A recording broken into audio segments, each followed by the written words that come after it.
如果烧脑破案电影有段位，那我愿称这部2015年的侦探开端为最强。6起命案，4名凶手，两组队交换杀人，全程不眨眼观看，不刷个2、3遍，一般人还真看不懂。如果解说这部电影有段位，那小编愿自封最强王者。不服来看。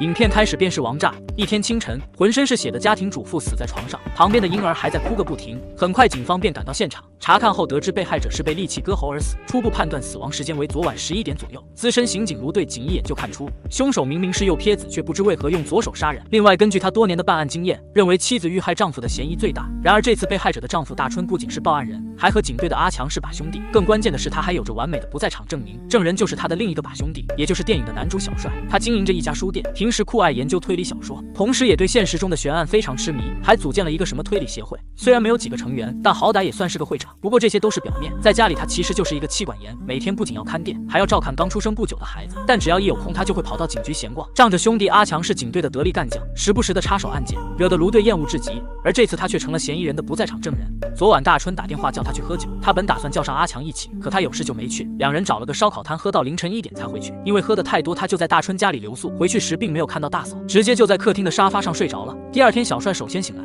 听到卧室里的孩子在不停哭闹，便进去查看，结果就看到了那可怕的一幕。卢队带着小帅来到烧烤摊，烧烤摊店主证明两人的确是凌晨1点多才回去，所以大春和小帅基本就排除了嫌疑，案件一时间难以进展。这天阿强刚来到警局，就看到同事们一脸震惊地看着自己。原来警队在案发现场附近的垃圾箱里发现了凶器，不仅是用警服包裹，上面还检测出了他的指纹，另外还查到被害者前不久竟然买了一套房子写在他的名下，这明显就是谋财害命。一时间同僚们都以和阿强为伍感到羞耻。那凶手真的是阿强吗？他的解释是把兄大春欠了大量的高利贷，大嫂确实有了离婚的打算，是他一直劝说大嫂才没有提出离婚。不过大嫂留了个心眼，买了一套房子写在阿强头上，为的就是变相保护财产。可警服和凶器上的指纹他却解释不清。另外他还是个左撇子，符合行凶时的手法习惯，所以不出意外的话，阿强的罪名基本实锤了。可卢队却不这么认为，他深知阿强的人品，加上先前他就推断出凶手是右撇子假扮成的左撇子，应该是有人在嫁祸阿强。可上司却根本不鸟他，坚持要以阿强为凶手结案。卢队气得直接动手，还扬言给他2周的时间，找不出真凶他就主动辞职。上司早就看他不顺眼，当时就爽快地答应了。另一边，作为悬疑迷的小帅迫切地想为兄弟洗清嫌疑，无意间从妻子口中得知，案发当晚邻居大婶好像看到了一个可疑的人，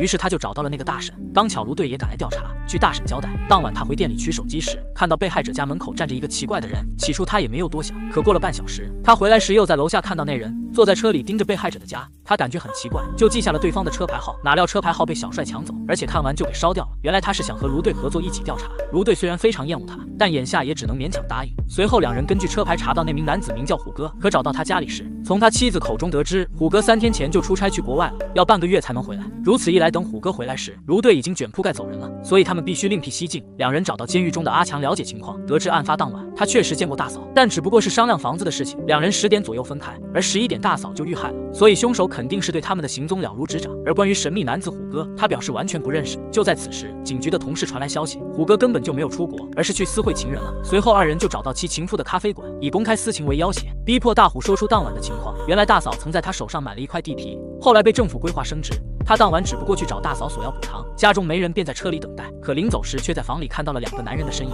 这种情况显然不适合商谈补偿事宜，于是便驾车离开。哪料第二天大嫂就遇害了，道路监控证实他所言属实，那就说明凶手是2个人。可到底是谁会对一个家庭主妇有如此大的仇恨呢？就在两人不知所措之时，又一起更加残忍的案件发生了。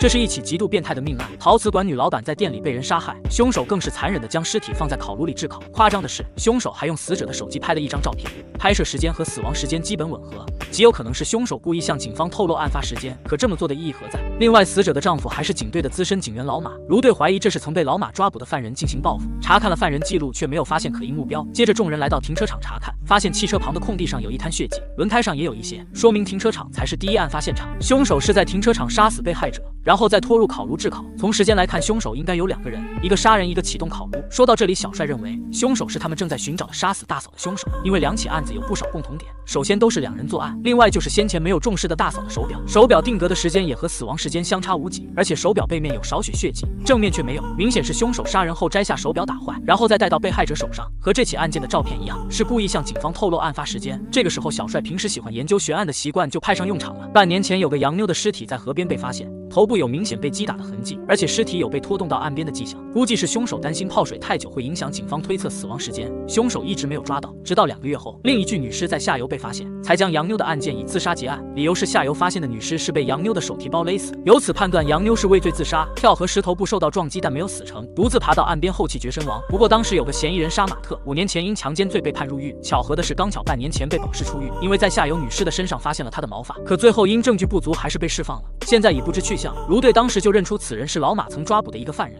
此时小帅隐隐感到不安，如果大嫂和陶瓷馆女老板是被同一伙人所杀，那理应会有像阿强一样的替罪羊出现。果然没多久，替罪羊真的出现了，此人是陶瓷馆女老板的情人。案发现场发现了很多他的痕迹，不过更关键的还是在他的自行车链条上发现了被害者的血迹。他表示根本不知情，说链条几天前刚换掉，还说老马才有可能是凶手，因为陶瓷馆女老板早就知道他在外面有女人。谁知听到这话的老马直接冲出来要暴揍他一顿。看着眼前的一幕，卢队渐渐开始相信小帅的推理，而且眼下那个不知所踪的杀马特仿佛成了关键人物。就在两人试图寻找其踪迹的时候，老马却打来电话说找到了杀马特的住所。两人急忙找到那家水族馆，可地下室里却被灌满了没过脚腕的污水，而眼前悬浮的手掌直接震惊了卢队。他直接下水查看，结果发现那只是个假人。他立马意识到不对劲，再看看脚下的水，立即大喊让小帅不要下来。果然外面有人合上了电闸，瞬间水里火花四起。好在卢队及时抓住电灯躲过一劫，可眼瞅着就要支撑不住，小帅直接跳到对面的窗户准备关上电闸，可杀马特却在窗口出现，而且直接将小帅踢向水里。千钧一发之际，卢队直接来了一波极限操作，在两人落水前用手枪摧毁电闸，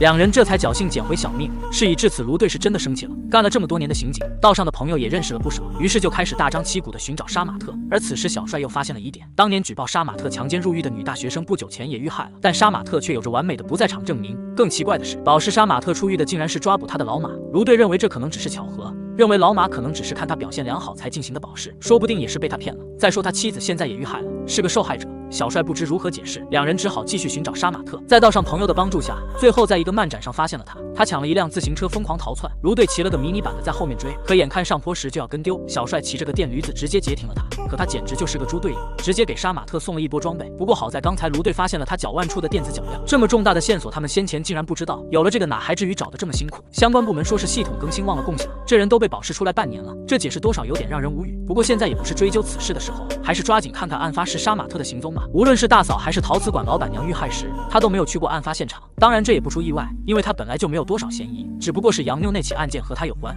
可因为时间过久，电子脚镣也没有记录，这也就意味着这么多天的调查全都功亏一篑了。而且2周时间已到，阿强的正式审判也要开始了。一名家庭主妇被发现死于家中，嫌疑人竟是死者丈夫的把兄弟，因为死者生前竟然买了一套房写在他名下。最终法院判处阿强30年的有期徒刑，而大春看着兄弟被判刑，竟毫无波澜的起身离开。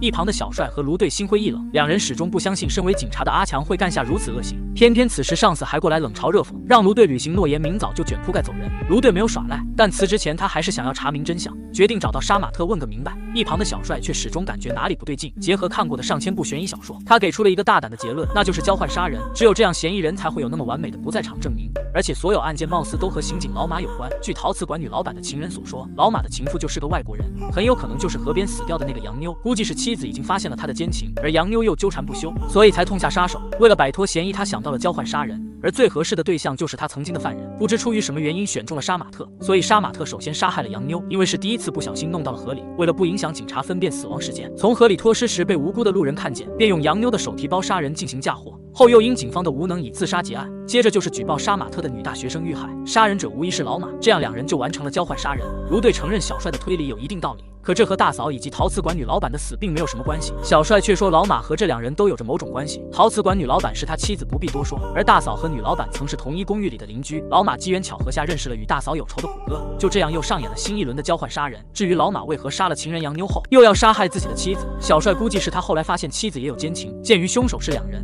所以肯定还有第3个凶手，他们是两组队作案，而真正的嫌疑人则趁机制造完美的不在场证明。另外一个不知身份的凶手很有可能也是老马曾经的犯人。查询了资料后，果然发现了一个符合情况的人， 2年前出狱的眼镜男，出狱时妻子就和他离了婚。更让小帅确定的原因是，眼镜男今晚刚巧因打架被拘留，所以他今晚的不在场证明最充实。也就是说，老马和虎哥会在今晚对眼镜男的前妻下手。小帅提议让卢队掉头，现在去保护眼镜男的前妻，一定能碰上凶手。可卢队却认为这都只是他的推理。作为一个老刑警，他深知办案不能只靠推理，当下还是找到杀马特最为重要。更关键的是，他的推理有漏洞，那就是大嫂遇害时，虎哥既然要制造不在场证明，为何还要去案发现场？这下小帅也不知该如何解释，可还是坚持自己的推理。两人因此发生矛盾，就此分道扬镳。小帅只好独自去找眼镜男的妻子，果然从他儿子口中得知妈妈去见前夫了。得知地址后，他立马赶去高尔夫球场，黑灯瞎火的正在寻找。忽然，一个女人从楼上掉了下来，此人正是眼镜男的前妻，好在还有一口气在。紧接着，真的出现了2个穿着雨披的男人，这也证明他的推理是正确的。其中一个也果然是老马，可万万没想到，另一人竟然是自己的把兄大春。他终于明白虎哥为什么要去案发现场，因为他根本就不是凶手。参与交换杀人的最后一人正是大春，而他自己就是大春最完美的不在场证明。原来老马看到阿强和大嫂走得非常亲近后，就告诉了大春。受到刺激的大春就真的参与了交换杀人的计划，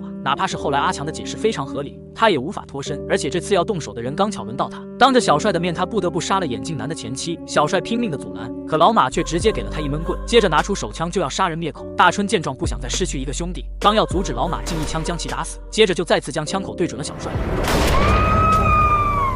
意外的是，老马倒在了地上。原来卢队及时赶到，不久前他从杀马特口中得知了一切真相，便匆忙赶来救小帅。好在及时赶上了，至此这起错综复杂的交换杀人案件终于告破。卢队留在了警队，而错抓阿强的上司被当场革职。小帅虽然受了很重的伤，但却真是过了一把破案的瘾。更关键的是，卢队认为自己赶走了上司，不好在警队继续混，决定拉小帅入伙开一家侦探社。到这里全片解说完毕，估计还有很多小伙伴是一脸蒙圈。小编重新给大家梳理一下，首先是第一轮交换杀人，杀马特杀害了杨妞，被路人撞见，杀人灭口后直接嫁祸给杨妞，最终警方以自杀结案。作为交换，老马也杀害了举报杀马特的女大学生，因为有完美的不在场证明，案子成为了悬案。然后就是第2轮交换杀人，首先由老马和眼镜男杀害了大春的妻子，杀人的是老马，嫁祸给了阿强，然后由眼镜男和大春杀掉老马的妻子，杀人的是眼镜男，嫁祸给了情人。最后是老马和大春要杀掉眼镜男的前妻，杀人的轮到了大春，但被小帅破案未能完成。至于这次嫁祸的对象，电影没有交代，但真凶已然伏法，其他的便不再重要。好了，今天的解说就到这里，还有疑问的小伙伴可以评论区里一起探讨。